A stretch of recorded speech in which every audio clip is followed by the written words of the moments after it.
If you missed your favorite show or interview, visit episodes on our website at theworldtoday.news. Now, there really is no reason to miss out on anything on theworldtoday.news. Okay, welcome, by the way, to a Thursday, terrible day in the US. Charlie Kirk. He wasn't. I mean, Charlie Kirk was great. He appreciated the right of free speech, and he appreciated that we all have our own opinions, and we are entitled to discuss it. And a very good broadcaster, and going to be missed by much of the community. I just want to play this short clip before we get into our first guest, and we'll just talk about this. In fact, this whole hour we'll be talking about senseless killings and his violence just getting out of hand in the US and around the world for that matter. Cam, could you play Kirk, please? Okay, everybody, you've probably heard the situation that happened in North Carolina. Say the name Iryna Zarutska. Iryna Zarutska was just riding public transit. By the way, she was a refugee from Ukraine, of all places, and she came to Charlotte, North Carolina. And a terrible person, well, you saw what happened. I can't describe it here on TikTok without some sort of community guideline being violated. But if you haven't seen the video, you absolutely should. This individual should not have been on the streets, 14 prior arrests. And it really makes you wonder, why are we putting up with this? Why are we allowing so many people that have committed these crimes to keep on being released? The magistrate judge continued to release this individual, and this is a horrific thing. You know, it's really interesting. The media was totally covering George Floyd, tens of thousands of articles, reconfigured and changed the entire American body politic. But when it came to Iryna Zarutska, the entire media was quiet, silent. In fact, we forced them to cover the story. Why do you think that is? What was the difference between George Floyd and Iryna Zarutska? Why did the left care so much about George Floyd and they couldn't care less about Iryna Zarutska? What could the difference be? I wonder. Would love for you guys to leave some comments. A few moments ago, before this show, I talked to the President of the United States on the phone. He had obviously already posted on Truth Social. He had said some other things, but did want to pass on something else publicly, and said I could pass this on. Quote, "All of this violence cannot happen. Charlie Kirk was such an amazing guy. He really captured the youth, the imagination of the youth. He was an unbelievable patriot. He really convinced millions and millions of young people that MAGA was the way to go. Today is so sad. He was an amazing person who was not afraid to talk to and confront the other side, just talk to them, debate them, and explain why they were wrong and MAGA was right. Nobody was better. It's such a tragic day." Again, that's President Trump just moments ago before the show. Yeah, I have to say, I've never met Charlie before. It has rocked me probably more than I would like to think so. We had issues last year, and the year before, in fact, when we had TNT, but we had issues where I had to check under the car and stuff. Terrible, terrible, terrible, terrible thing. Terrible for free speech, terrible for America, terrible for the rest of the world, and a lot of things that need answering. And hopefully our vast array of guests today will be able to shine some light on this. I did see some video of looked like a shooter 200 yards away, top of a roof. Therefore, it would have had to have been most likely a professional hit. In fact, I saw the shooter there. Someone had footage of the shooter before he was actually shot. And then they also showed someone running very quickly on the top of a roof to escape. So my first guest is Michael A. Letts, founder and president and CEO of a company called Invest USA. So I think we actually have he's frozen at the moment. So what we might do is if Michael Letts could just reconnect. He's either frozen or we're looking at a caricature or a statue of Michael. So I'll go through Michael's information here, and hopefully he can reconnect at the moment. Let me see now. His company, Invest USA, is a national grassroots non-profit organisation that is helping hundreds of communities provide thousands of bulletproof vests for their police forces. As of June 2023, more than 13,520 concealable and active shooter vests have been distributed to police officers throughout the US and globally. Now, his involvement has earned him a Congressional Gold Medal Award for community service and the SC Order of the Palmetto, which is South Carolina order, which is South Carolina's highest civilian honor for extraordinary lifetime achievement and service to the state and nation. Michael's won numerous other awards and has over 30 years of law enforcement experiences besides being a US Army combat veteran, which everybody in the US, everybody throughout the free world is grateful for, by the way. Michael, thanks for joining us. Mike, it's always a privilege to be with you. We thank you for the opportunity, and God bless you for what you're doing. This is a real shock. I mean, I have to say, I am probably a little bit moved, and I've never met him. It does show you, though, that we're living in a very crazy world. He mentions Iryna Zarutska, which is also interesting. We played a video of him talking about her, and then we played just the comments from Donald Trump. I'm not going to show the shooting. I don't think it's appropriate. Can you tell us what you know about the shooting of Charlie Kirk? Well, Charlie was a friend of mine, and quite frankly, he had one philosophy, and that was he wanted to make sure that he presented conservatism and the truth, and he made sure that everybody could hear it. Why is that important to say? Charlie wasn't really interested in doing his performances in a secure auditorium, etc.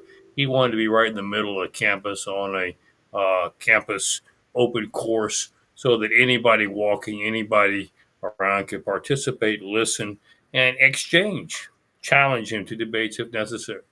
Well, of course, when you do that, it makes it very difficult to provide security, Mike, for that, because you can't screen people there and you don't walk through a metal detector. You're basically open in an open field. Of course, he had a few security personnel around him to keep people from rushing the stage, shall we say. But outside of that, that's pretty much all he could do. So I respected him for that. I mean, he was a great American, a great patriot, a great believer in liberty and freedom, which benefits the entire world. That having been said, we have a roughly, I would say, 20% population in America that are extremely liberal left. The ultra left is what we call it. Some people call it the deep state, for that matter. But those are determined to silence conservative values, conservative ideas. And of course, they didn't do a very good job. We have a president, Donald Trump, who believes in that now and has demonstrated that, quite frankly. And they're trying to find every way they can to instill fear in the American people, to get them to say, tone it down, don't say anything anymore, keep your opinions to yourself. Well, they made that attempt, and they were successful at it today by taking out Charlie's voice. But what they're going to find out is that Charlie's voice is going to be replaced by thousands and thousands of others just like him, because we will not be silenced in this country. We believe too much in the liberty and freedom of our Constitution. We're going to do everything necessary to defend it, Mike. And it's without being, I suppose, nasty here, for want of it's a very mild word. The left, they're screaming out for, freedoms, free speech, for this sort of stuff. But when you have an opposing view, it's the last thing they want. It's entirely the last thing they want to hear. And if you look at the current or the past administrations, the left administrations, the last thing they wanted, they went on about it, but they really did not want you to have free speech. And without that communication or that conversation between two human beings, we'd still be living in caves, wouldn't we? Well, you're exactly right, Mike. You almost took verbatim the words that Charlie would say. He said, when we would cease communication, where we can't exchange ideas, that's when we resort to violence. And that's what they want. The left knows that. It's interesting. You just used the analogy of the previous administration. When COVID came out, here's what the problem is. You have to have this vaccine to be able to do a solution. People said, well, it hasn't been tested. Or what are the side effects? We're not going to discuss anything other than our point of view. And if you want to discuss anything, we're going to censor it, take it off of the social media, et cetera, and ban you from being there because you dare to challenge what we think. Mike, what kind of a lifestyle is that? That's not freedom at all. You don't get anywhere in society if you can't have open and honest exchange. Yeah, we're a very large organisation, TNT Radio, which became TV. We had a very, very big budget and a very big a lot of people working for us, and the same thing happened to us. We were they wanted us shut down. I can't go into all the details because I'll be sued. But let me tell you, there were some, and it wasn't just the Western world that were trying to shut us down, but they and you've said it yourself. There are tentacles all over the world trying to shut down free speech. Correct. That's the difference between a democracy and a dictatorship, isn't it? Is the ability to have your free speech. Let's just go back one step. I'm just diverting here a bit. If your ability to have free speech is the differential between basically a dictatorship and a democracy, free speech was shut down by the West, which, from what I could see, was always pushing free speech. Hypocritical, and it did smack, especially during the COVID times, smack of a dictatorship from Western governments. Do you see that as a major threat now? And do you see and we say far right and far left. Truly, I think that's a overrated term of a description. I think it's just these people who will not let you speak. Do you see the threat of violence and the threat of, and let's face it, when another government, or look at the UK government right now, they're trying to shut it down, and they're quite prepared to go and have a civil war over this. So I don't understand the left, for example, if you could explain their philosophy on morals and what we should do. And I don't understand what's happened to society. They're good people like Charlie Kirk, who has an opinion. You may not like it all the time. He has an opinion, and you're welcome to debate him and talk about it, is killed. I don't understand that. Well, it comes very down to this, Mike. It's very simple. The leftist ideology wants total power and total control. They don't want to be challenged. They had that for quite some time. They controlled the White House and both houses of Congress. And that's when they could make mandates. What we say goes. Don't question us about COVID. They were going to try to push even further to take America's rights for gun ownership away. We don't think that you should be on the street. We're going to take them away whether you like it or not. And the American people said, whoa, that's not the way this country was founded to begin with. We're not going to allow you to take away the fundamental rights that the Constitution says are God-given. And so we're going to stand up against that. They lost power, and now they want to do everything they can to restore it. And that includes anything necessary. First of all, when you're talking about crime, you see what happens in the United States. We provided great programs in D.C. to reduce crime, bringing out the guard, etc. It's worked tremendously. We're offered to do it in other cities. We're going to do it in other cities, by the way, Mike. We're not going to be deterred by the leftist liberals. But what is their response? They don't care about the safety of the American citizens. They just want to say something negative about it because they don't want the current administration to stay in power. They want to get it back. The same issue here. They don't like having conservatives espouse their values and faith and beliefs and principles because it resonates with people. People begin to realize, we abandoned those. Look at what we got 4 years ago. Look at where it got us up to this point. We're rejecting those kind of ideas now. We're going back to the basics, back to our roots where we can get some common sense and get things accomplished and have peace, have a life that works, have an economy that works, be able to exchange, have differences, but yet be able to live together in peace and harmony. And that's what the American people want. That's what they deserve. But that's not what the leftist liberals want because that doesn't give them control. And so they have determined that whatever the cost, whether it means executing, assassinating conservative spokespeople, whether it means fighting against reducing crime, regardless of the fact that it helps Americans to reduce crime, they don't care what it is. If you want to kill the economy so that everybody's hurting, whatever they can do to make you think that these conservative principles are the cause and that you will return power back to them, that's what they're willing to do. Unfortunately, the American people see right through it. and we know what they're up to, and we're not going to allow them to prevail. Yeah, when we often read about, and I mean, it's been ever since Adam was a boy, ever since we watched John Wayne films, there's always been shootings in America. I mean, tragic shootings.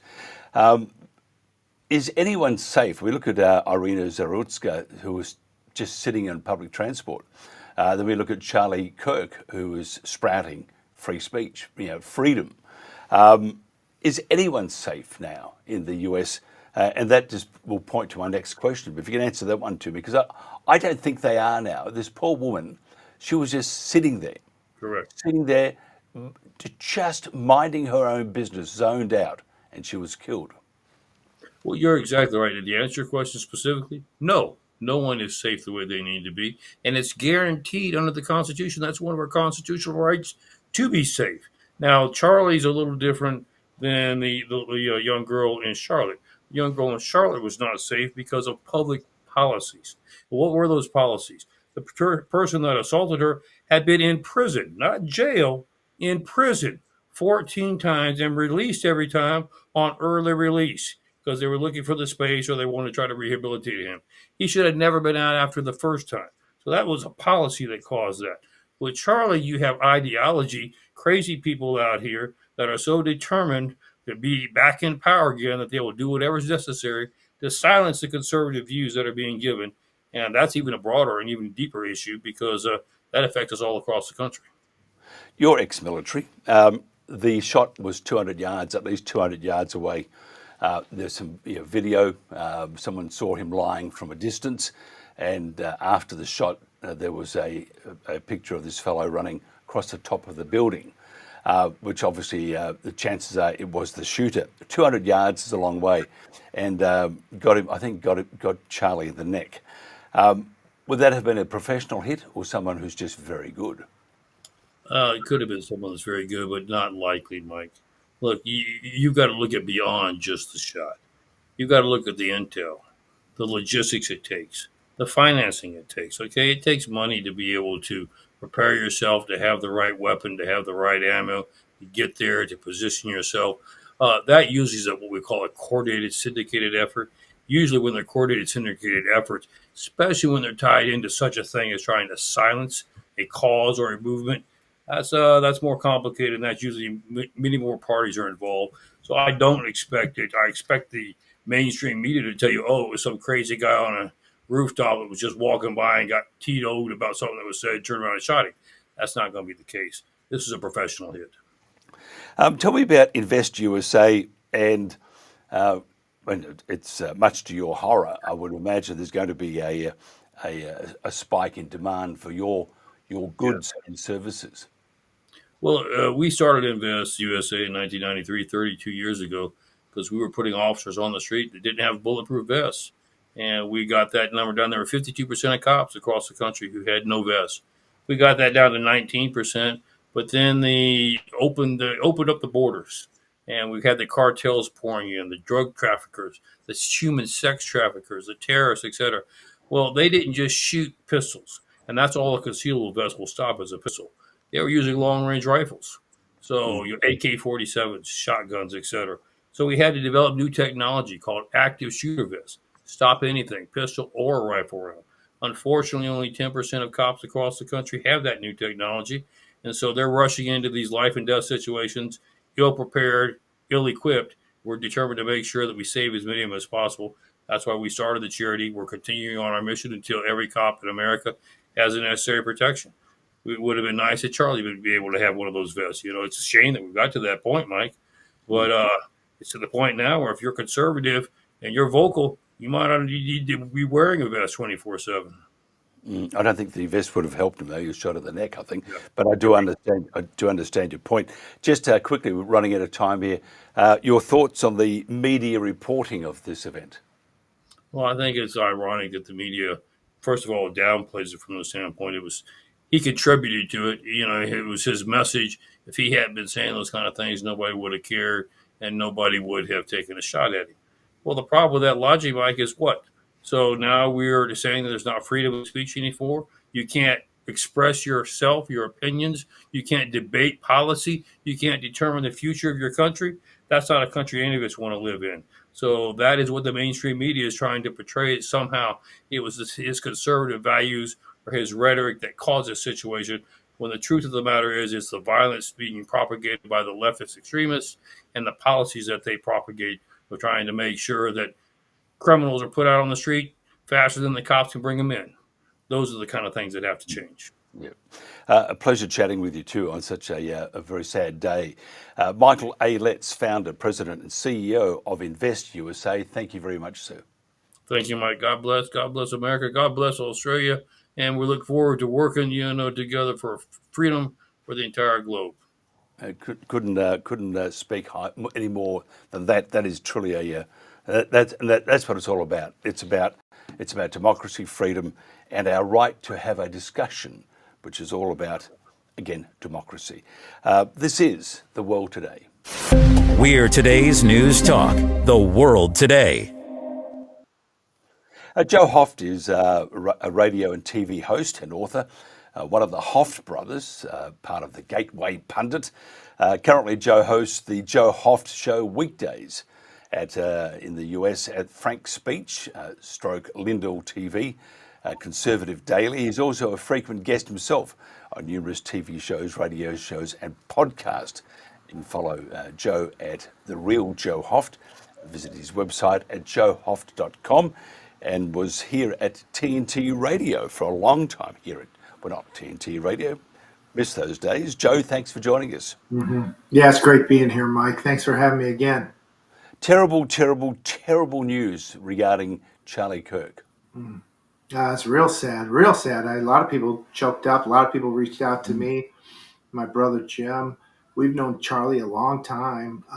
Jim went back and looked at his first piece at the Gateway Pundit on Charlie, and it was back in 2014. Now, Charlie died today. He's 31 years old. So, he was in his early 20s when he was first reported on by the Gateway Pundit. The guy came out of nowhere. He took on college students in debates, and yet Charlie never had a college degree, and I'd say he wasn't the most handsome man in the room. He's always been a real gentle man, real nice guy, but absolutely tremendously successful, and it showed in every way of his life. I met him last a couple years back. He was in St. Louis. I was with another outfit then, Mike, before joining TNT, and we talked a bit, and his some guys that he brought with him. Charlie was bringing in huge money to his organization. He had 100 people working for him in Phoenix, Arizona, and just would put on events that were just spectacular. He'd get 10,000 people at these events, and he'd bring in the top names from Trump on down. And not bad for a guy who was just turned 31. He unfortunately had 2 children now that won't have their daddy, and a beautiful wife. His wife was Miss Arizona. And so just a very nice person, though. A very gentle, nice person.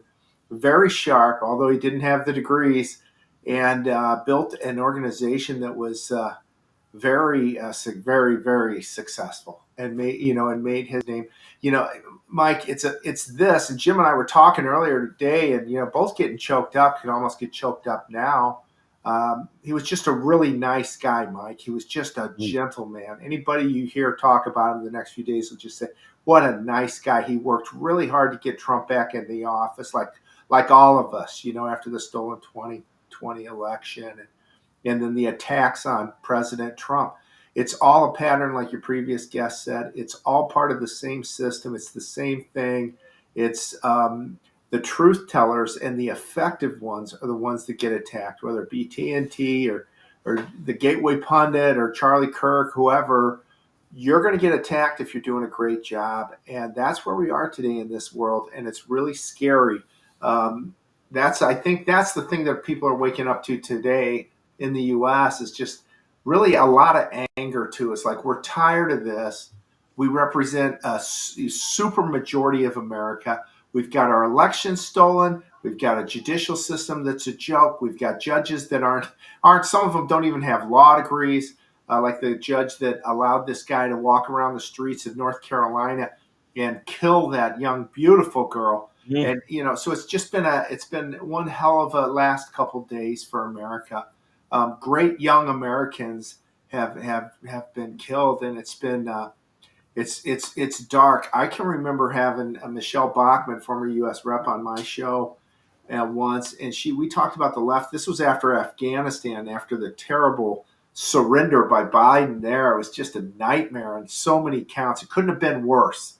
If China choreographed it, they couldn't have done a better job. The way this thing landed, and it was terrible, and it was an embarrassment to the U.S. And people died. A lot of people died as a result. And Mrs. Bachmann, the former rep and now the dean at the School of Government at Regent University, said, the Democrats are the party of death, and that's what it is. And we can cut through it, and people, oh, you can't say that today. No, you can absolutely say that today. That's what you're seeing on social media. These people are violent, and they will shut you down any way they can, whether it be through doxing you like they've done to me, or and I had a great position overseas. I get doxed by Media Matters, this nasty George Soros group, whether it be shadow banned on big media and on platforms across Facebook, Twitter, etc., whether it be censored, whether it be have your advertisers taken away from you, whether it be threaten your advertisers, whether it be take you to court, whether it be charge you with bogus crimes like President Trump, whether it be assassination attempts like President Trump or Charlie Kirk. This is where they're at. They will not stop. This is where they want to take this America and this world. They want America. They want to steal our freedom. We are their enemy. We, the people that love America, love the families, love God, love love prosperity, love being left alone by our government, love being successful. Love taking chances and winning and fighting for things that are right. That's the enemy of these people. It really has come down, Mike, to the what's the difference between good and evil. And I really believe that this is it. It comes down to it's a spiritual battle, and it's hard on days like today. A lot of people were touched by this. My daughter called; she was crying. One of my daughters, and it's just people didn't know, but it's just sad because it's just like we put up with so much garbage over the last 4 years, and then it comes to this and Trump and everything, and I could go on and on, Mike, but real sad day in America today. Real sad, real sad. Yeah, Charlie Kirk to me seemed like he was just a normal guy. He didn't have this ego. He was just a normal guy that wanted to have a conversation, be involved with life itself. Where do you think Charlie would have ended up? I mean, I would have thought he would have gone into politics one day because of his strength. He was too young at that stage, but Yeah. as a person who understands what is required at the very, very top, I'm sure he was one of those. Where do you think? Where do you think he would have ended up? Great question. I tell you what, Jim and I were talking. Jim said earlier today, I think he would have been president, and that's how powerful he was. He tremendous following, great guy. Nothing in his closet whatsoever. Just a good guy who married a beautiful wife, has beautiful kids, very successful. And he was thinking about politics. I think he was considering running in Arizona, maybe for governor or senator or something. And would have been very successful at that as well, no doubt. And so I think that's a story as well, Mike, that people may not say right now. But these young, successful, effective, good Americans that come out that are on the right, they are targets for the left.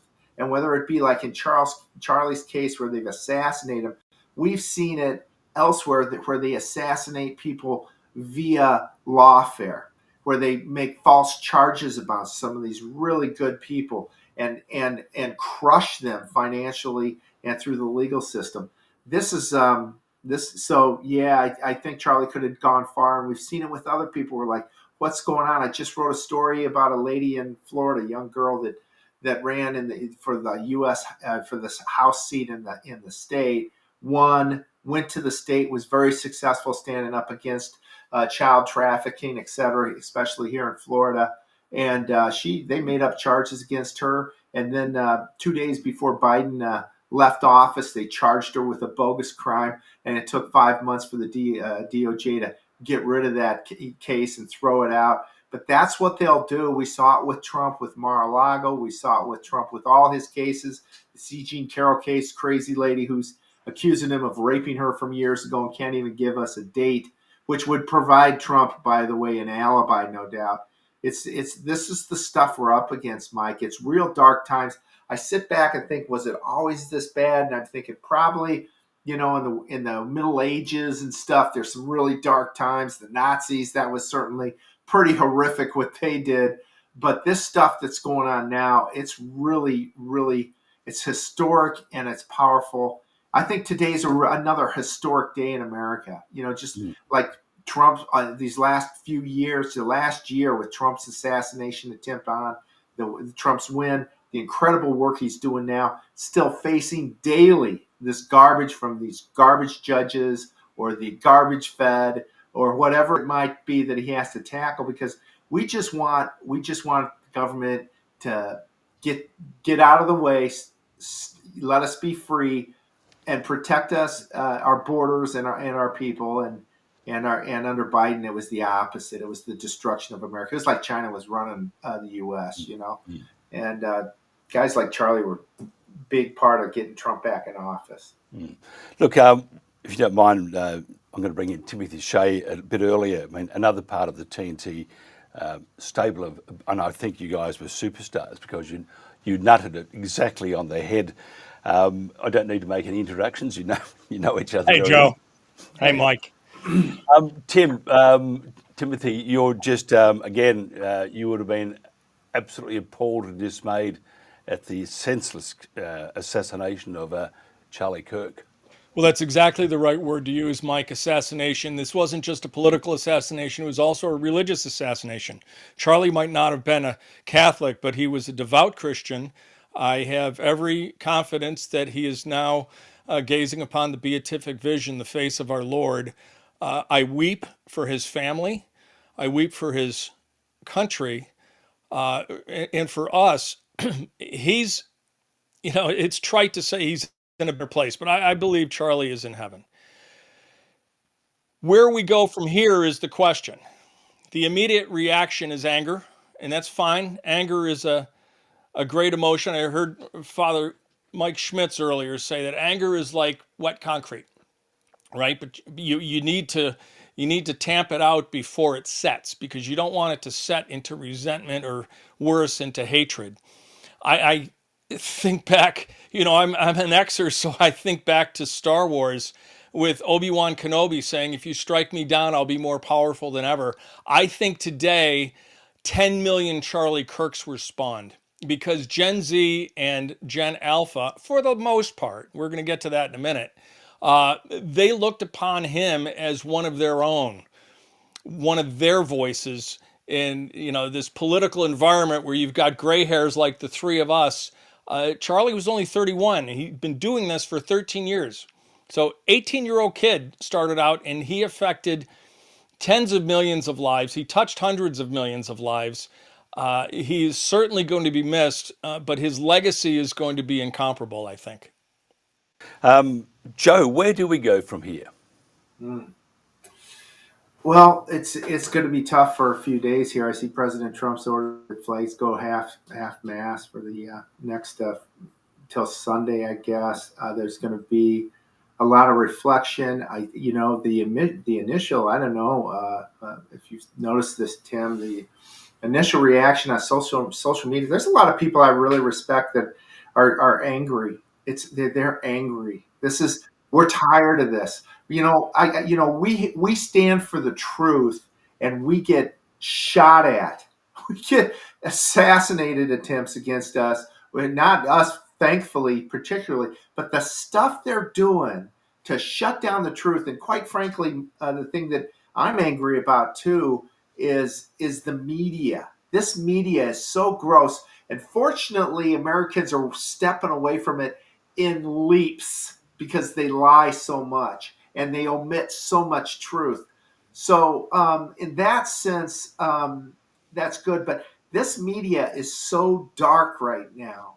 Well, Joe, I sent 2 clips from MSNBC today on X. I tagged Brendan Carr at FCC requesting a license review because, make no mistake, the media created the environment in which this was acceptable to a large part of TikTok, all over TikTok. I had a friend in Florida today tell me that she left TJ Maxx with a cart full of items as she was checking out because the cashier started jumping up and down and squealing with delight that Charlie Kirk had been shot.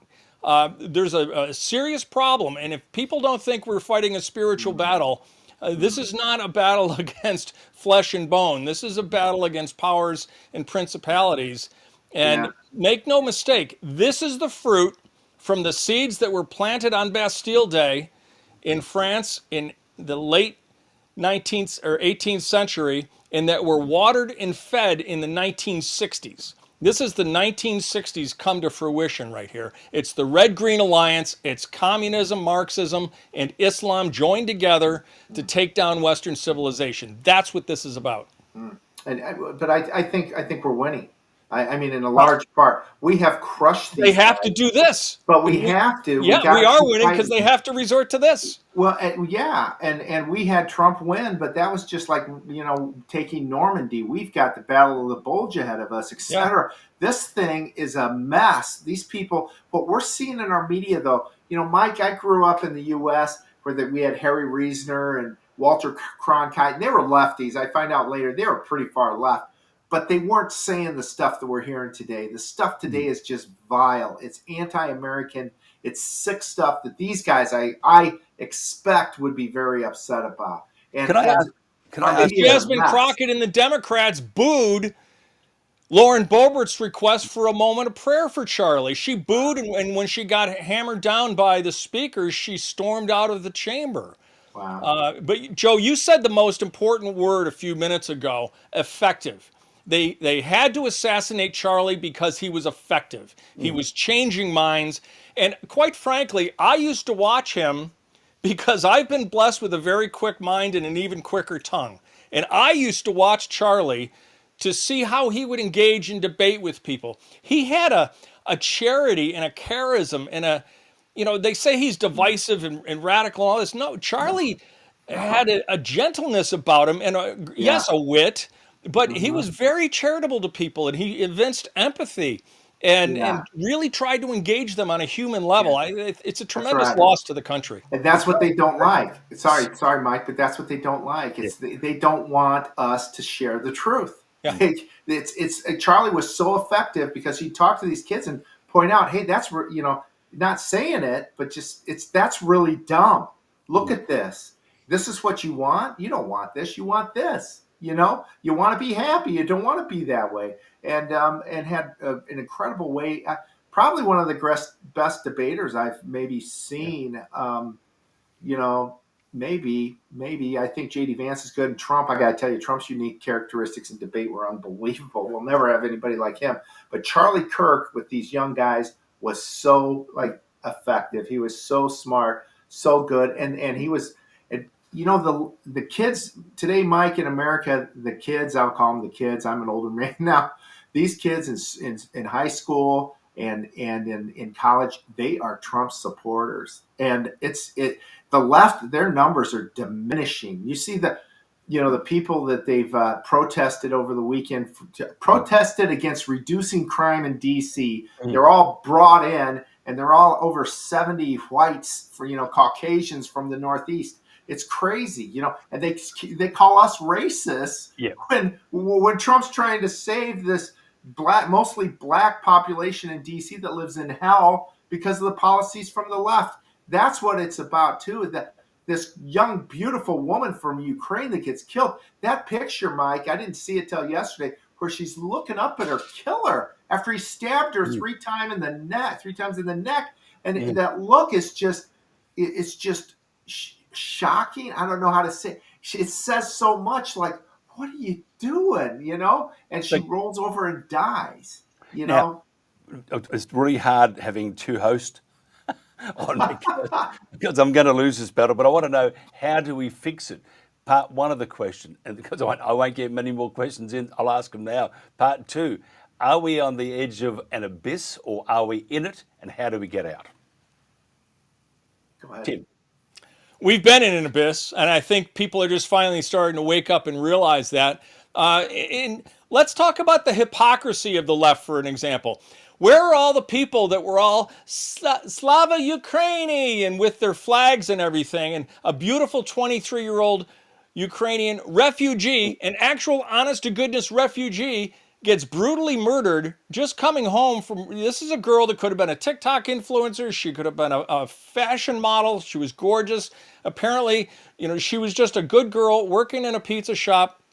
And she goes home and she ends up dead. Where are all the people that were all about Ukraine speaking up for her? No, they're trying to defend her murderer and saying that, well, we have to understand the systemic racism and the this and the that. No, this is going to be this week right here. Mark it down. This is a precipitating moment in American history.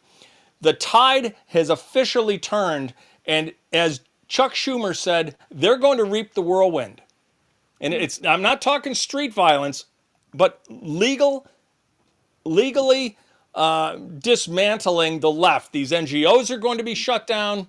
And this is all desperation, as Joe said, right? So USAID got shut down. They're losing their NGO money. These are the last dying gasps of a dying ideology. But are we on the edge of this abyss? And if we are, have we fallen in, or how do we take back? I would imagine the phrase is our safety, our well-being on the streets. Yeah. Well, I think we're doing it with good, smart policies, just like I mentioned with Trump in D.C. Let's just and Trump again proves this stuff just with the snap of a finger almost. They said, oh, we can't protect the border, and within a month we've got the lowest numbers ever with zero illegals crossing that border. All we needed was somebody to do it. And same thing with the big cities now. Trump kind of again he keeps taking the right side on every issue, and with the big cities, it's like this is grotesque. They've built these. I tell you what, I drove from St. Louis City Center to the airport about half a year ago with my brother Jim. Every single block was burnt building, boarded up building, buildings burnt down and boarded up all the way, block after block after block. And again, Mike, that's where they'd say they get 100% voter turnout. I'm saying there's nobody living there other than drug addicts in these buildings. It's a hellhole. This is how the Democrat policies have made America. Trump's stepping in. He wants to bring, the way you fix this is through prosperity, through protection of our individual rights, not racism through pushing DEI policies, but getting rid of that and allowing people to profit on their own merits. But it's protecting people as well, and he's doing that. I think, Mike, as far as the question on the abyss, I think we're right now on this place where we could fall this way or this. Times are really important right now. We thought when Trump won, it would be maybe downhill. No, I think what we're all realizing now, especially today, is this battle is going on for sure. It's going on right now, and we've got to fight like crazy to win this battle for our family, our children, and really, to me, this great country. It's a great country. It's a lot of beautiful people, and this corrupt media keeps telling us how crappy this country is, and it's a lie. This is a lot of good people like Tim. And there's a lot of good people in Australia as well. The media keeps telling us we're the ones that are wrong and we're the ones that aren't right. And it's just garbage. We've got to continue with this understanding that these guys lie about everything that they say, everything, especially to us. What about your legal system? I mean, the guy that stabbed the poor woman in the neck, killed her, he'd been in and out. They kept letting him out. Do we have to have a review, a total investigation into why one, law enforcement, why your judicial system is it's failing. It's failing miserably. Look at the way they use the courts and left-leaning judges to try and determine America's domestic policies. Well, Mike, this is how bad it is. The judge that had let him out just most recently, he's been let out 14 times. This guy has been in and out of jail 14 times. He's been arrested 14 times and released 14 times. Okay, and the judge that just released him a few weeks ago isn't even an attorney. In North Carolina, you don't need to be an attorney to be a magistrate judge. And that's that's the situation in 7 states, including Texas. Texas isn't nearly as Texan as it likes to think it is. We need to shut that down. Lawyers for good or ill. I at least want my judge to be a lawyer because there's a certain way of thinking and a certain respect for the law. These DEI non-lawyer judges are running amok, and it's just got to end. Yeah, and that was the system there. And I think this guy Mike actually was in and out of prison like 14 times, which is even worse than jail. He was just a career criminal like some of these guys are. And this lady let him out on the streets. And Tim, I believe she allowed him to go to her halfway house. So she's making money on this guy as a judge. It's so corrupt, and it's all a DEI court where they're blaming him for being the victim. It's insanity what they've been promoting with that. That's not the answer. So, to get to the real answers, we got to have the truth. And some of this stuff is just absolute garbage. And, Americans are waking up. I think a large percentage of Americans today, I think 80% are behind Trump. There was a poll that came out that gives me that indication just a week ago. They say 78% of Americans believe that our rights don't come from the government. They come from God. Our government just codified these things.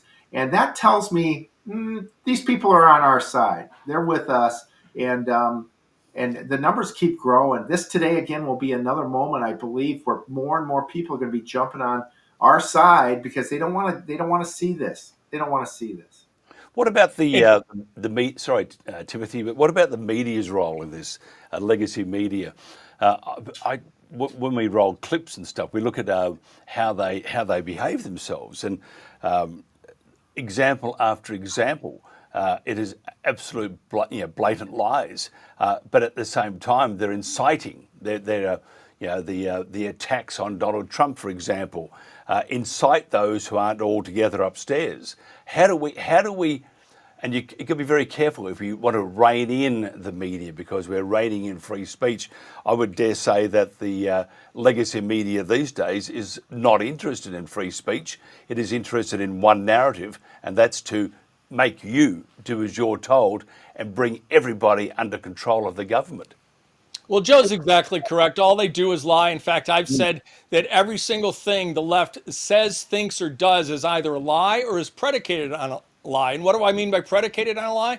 Well, it came out yesterday that the Bureau of Labor Statistics faked 1.4 million jobs last August. So right before the election, they said we had 1.4 million people employed that didn't even exist. So thankfully, with Donald Trump and with this magnificent administration, I mean, Joe, have you ever seen an administration that inspires so much confidence as this one? They're so great, and they're in tune, and they're supportive of President Trump. And you hear even Bobby Kennedy just get up there and praise President Trump for his work. They're doing the right thing in every area, it looks like. And of course, there's a lot of us that want to see people frog marched into court, and like James Comey and even Barack Obama and Hillary Clinton for their crimes. We want to see this, Dr. Fauci as well.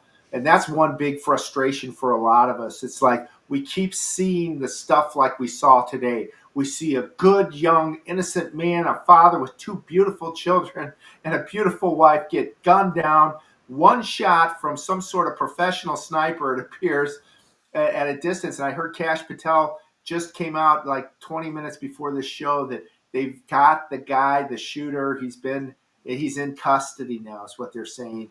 And so I that's don't good know news. whether that was the bald guy with the white hair that they arrested first, or whether they have the actual shooter. Have you Now, confirmed that, Joe? well, it just came out from Cash. So, That's, yeah, but this I think he was afternoon. reacting to the earlier arrest. Well, I hope not. He was that earlier arrest. That guy was like, I don't know what was going on there. They bring in that guy, he looked like an older professor or whatever, a Right. Tim Walsh lookalike, and apparently that was not the shooter. People were saying that was.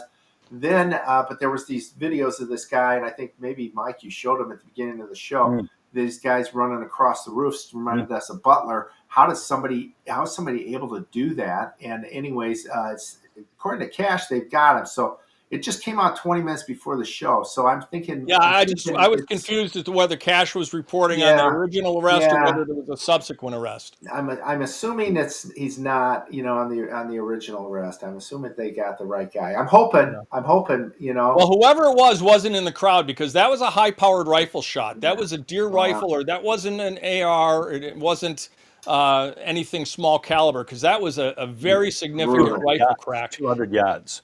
Brutal. Never seen anything like it. And they had footage of him lying. Well, I haven't seen anything like it since November 1963. Terrible. Wow. Just as we wrap up, because we are running out of time now, Timothy, if you, and then to Joe, how would you summarise the life of Charlie Kirk, and what will be missed the most? He lived fast, burned brightly, and left us too soon. Joe? Yes, to choke you up there. Young, bright, smart, kind, courteous, helpful, caring, and a loving man, both for his family and really for all of us. He was a special guy. We're gonna miss him. And that's where your faith in God it just makes things so very clear, although sometimes we question some of the decisions made by others. Timothy Shea, always a pleasure. If somebody wants to find out more about you, first of all, how do they do that? I presume you haven't been taken off X lately? Well, actually, I was suspended twice this week, Mike, but I won both of my appeals. But Elon still won't restore at TimoTim62 and at Maggie_Institute, so they can reach me at The Reckoning TNT. Good on you. And Joseph, how would you? You can put it, joehoff.com and or real Joe Hoff at Twitter. I still have an account too that I never got back after the early 2021. Like a couple days before January 6th, they said enough. They can't have this. So still haven't got that one back. Not yet, but they're working on it. Gentlemen, and I don't use the word loosely. Gentlemen, thank you very much for being on today. And thank you Mike. very much for your friendship and your insight. This is The World Today.